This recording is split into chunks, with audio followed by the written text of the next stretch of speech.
Alright, so nagbabalik tayo sa ating violin tips and tricks.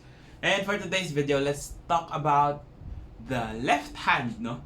Specifically the fingers and how close should your fingers be to your instrument when you start playing, no? Because a lot of beginners tend to struggle with this, no? Kaya nga na-coin yung term na banana fingers, no? Why does this happen and how you could prevent it from happening and how you could eventually get rid of it altogether and make sure that you can play properly, and press down on your strings as much as you need to and as quickly as you can. Okay? So, when we talk about banana fingers, ano nga ba yun? So, for people who don't know or haven't heard of the term, this is when your fingers are always up, Para daw banana yung shape kasi, Usually, we see this a lot on beginners nga because they don't want to be on the string, Parang ayaw nila talaga ng laging nagpe-press. So, your fingers tend to be lifted up, So, this is not inherently a bad thing, Siguro, ganun talaga when you're starting out something new, Because you're not comfortable enough na parang kailangan mo muna i-exaggerate yung movements, So, you're exaggerating the amount of space needed for your fingers to clear the strings para hindi mo siya matouch. So that you don't touch the strings altogether, diba? But it affects how fast you can press down on your strings and how well you could actually play. So, for example, let's just do a simple run of... Okay, so if I would do it with my fingers always like this, so nakakarinig tayo ng unevenness. Because, again, it takes more time to press down and it takes more time to lift up because of the space in between. But what if I do it a little bit more closer? Okay, let's try it again. It becomes cleaner, I'm still doing the same movements, the same motions, but this time, less space in between. So, in order for you to be able to play fast and cleaner, you have to be as close to your strings as possible, So, hindi mo naman kailangan talaga siya i-touch. You don't have to be in contact at all times. Of course, syempre tumutugtog tayo ng open strings, we're playing different fingers, so hindi naman talaga kailangan na nandun ka on top of the string. But at least, the space in between is very, very minimal. Okay? Paano natin yun masesecure? So, one thing to note is, again, when you're stopping strings or pag tumiti pa tayo, we aren't using our tips. What do I mean by that? The fingertips, yes, they do come in contact with the string, but they are not the ones moving the fingers towards the string. Okay? That action or that motion comes from the knuckles. Dito sa last na part na ng fingers natin na to. Right here. So, the movement that part of our fingers do is the one that keeps us close to the string. So, basically, when we do this, may mga extra steps that we are taking. That's why yung time in between, not just because of the space, but because we have to bend it back down and then push. Yun, kaya humahaba yung process. That we could actually make easier by just doing this one simple trick, which is curling our fingers. Okay? So, for example, so, ito yung normal position na ginagawa mo because you're starting out, hindi ka pa masyadong sanay.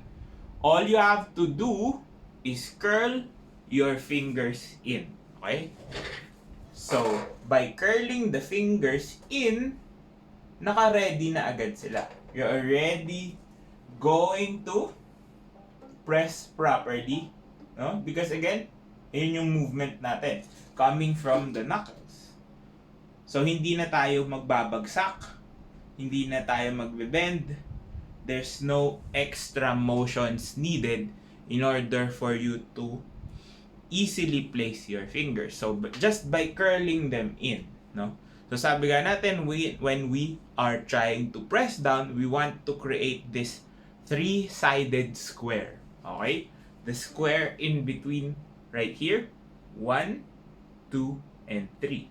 Now, we want to do it on all our fingers as much as possible. Of course, for people with shorter fingers, medyo baka hindi square yung mabuo, baka trapezoid or something else.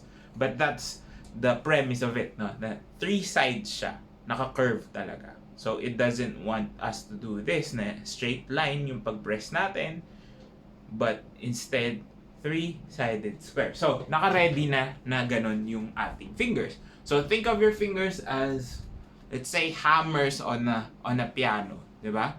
The hammers are always ready to strike. So when you curl your fingers, they are always ready to just press down. So again, just imagine this without the violin. If I want to put down my index finger and I have my fingers up like this, no, sobrang open, ano na mangyayari? Pag mag-press ako, iikot ko pa siya and then I would push down. Versus if they are already set up, ipipush mo na lang. So, 1, 2 versus 1. Diba? So, less effort kasi hindi mo na ulit sila i-curl. Okay? Now, another thing is not just for the pressing but from taking off. Ayan. Dito na pumapasok yung isa pang problem. Because pressing could be easy, but when you're taking it off, doon tayo nagiging super careful. We want to really make sure na wala na yung contact sa string. That's why a lot of beginners tend to just pull away the whole hand or the whole finger na inaangat din nila. But again, when you press down, so nakaganon yung knuckles, you just move the knuckles up. And ganun na rin siya. Diba? It's the same principle.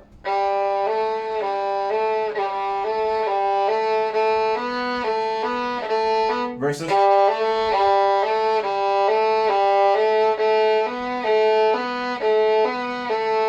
diba? Mas naririnig natin yung movement, mas naririnig natin na umaalis or umaangat just because it takes a lot more time.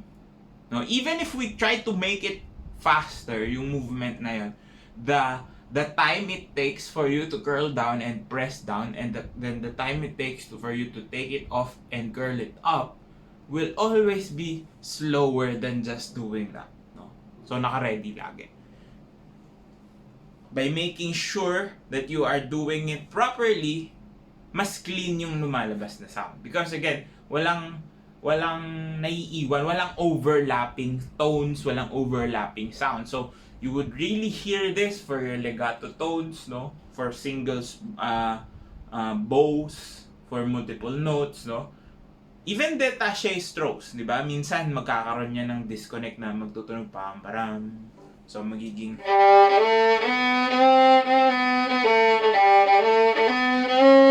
diba? Nagiging ganon. No, I'm exaggerating, of course. But sometimes you would hear those faint overlapping of notes just because your fingers aren't moving as quickly as we want it to. Okay? And then another thing is, gano'n ba kalayo? Okay?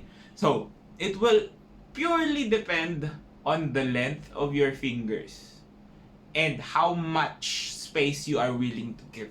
So, dahan-dahan mo dapat pinapractice na lumalapit ka sa string until you reach a point wherein the gap in between the strings and your fingers are almost touching. So, ganyan. For me, ganito kalapit yung normal ko na playing. So, it's not really that close. Because you still need space in between. Hindi naman pwedeng nakalapat na. Kasi pag nakalapat na, di ba? Syempre magbabago yung tunog. You can't be too close then because you still need momentum and you still need force, the speed. So you need a gap in order for you to press down firmly. Because again, we aren't relying when we stop the strings, we are not relying on force. What we're relying on is speed. So we still need a bit of space for us to accelerate. Siyempre, hindi pwede sobrang lapit na. Kasi pag sobrang lapit na, wala ka ng space to really accelerate. So you still need a tiny gap in order for your fingers to move freely enough, diba? So that they can push down and lift off and make sure na clean yung lumabas na sound. So, you have to really try it out for yourself to find out kung gaano kalayo or kung gaano kalapit. But again, it all boils down to curling your fingers properly. Kasi pag hindi naka-curl yung fingers, kahit nga malapit siya pero naka-straight na ganyan, gaganon pa rin talaga siya. No, even on the G string, di ba? I've been playing on the G string, it's still curved.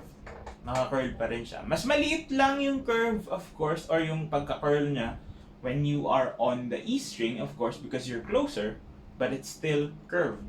And again, coming from the knuckles, whether I'm using my index, I'm using my middle, I'm using my ring finger, or I'm using my pinky. See? Versus,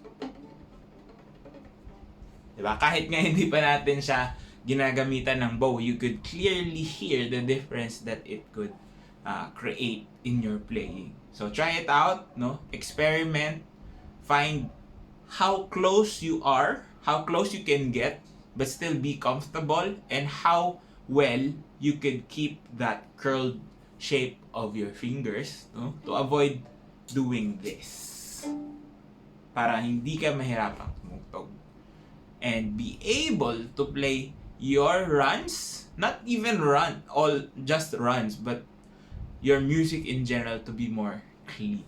Ayan. Sana nakatulong tong video na to. If it did, please do drop a like, comment down below more content you'd like to see, and of course, subscribe to my YouTube channel, follow me on all my socials, all links you need down in the description box below. This has been Ryan Monakil for Violin Tips and Tricks, and I'll see you on the next